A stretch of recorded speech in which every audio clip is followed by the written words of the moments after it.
النبيل على أكمل وجه في الإرشاد والتوجيه والبيان والتربية على كريم السجايا وحميد الخصال. واليوم احتضنت هذه المعلمة حدثا مميزا تمثل في تنصيب أمير المؤمنين للمجلس الأعلى لمؤسسة محمد السادس العلماء الأفارقة، حدث يندرج في إطار الاستمرارية والتراكم التاريخي والتعهد المتجدد في تنزيلاته للأمانة التي يتحملها أمير المؤمنين في رعاية هذه العلاقات، ولا سيما في جانب حماية الملة والدين المنوطة بإمارة المؤمنين. وبالفعل فإن المغرب القوي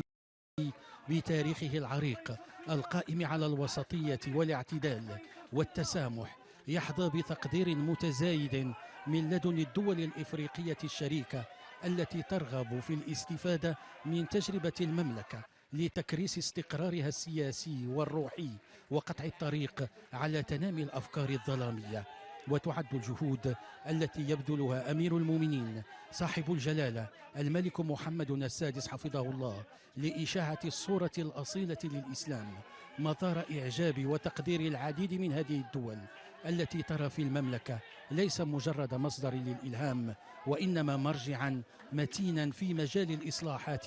السياسية والدينية. ويتعلق الأمر بصورة ما فتئت تتجسد في كل مرة يزور فيها جلالة الملك بلدا إفريقيا حاملا جلالته رسالة السلام والتنمية في منطقة يتهددها خطر لا تسامح الديني. وقد شكلت مختلف الجولات التي قادت جلالة الملك إلى إفريقيا والتي تمثل تجسيدا بليغا لكثافة الروابط الثقافية والدينية القائمة بين المغرب وامتداده الإفريقي مناسبة للشركاء على مستوى القارة للوعي بوجاهة البديل المعتدل الذي يقدمه المغرب لإشاعة قيم التسامح والعيش المشترك في منطقة معرضة لمخاطر التطرف. وعلاوة على المسؤولية التي يتولاها جلالة الملك باعتباره سليل الدوحة النبوية الشريفة وقيما على الإمامة العليا، فإن جلالته يجسد هذا الإسلام المستنير القادر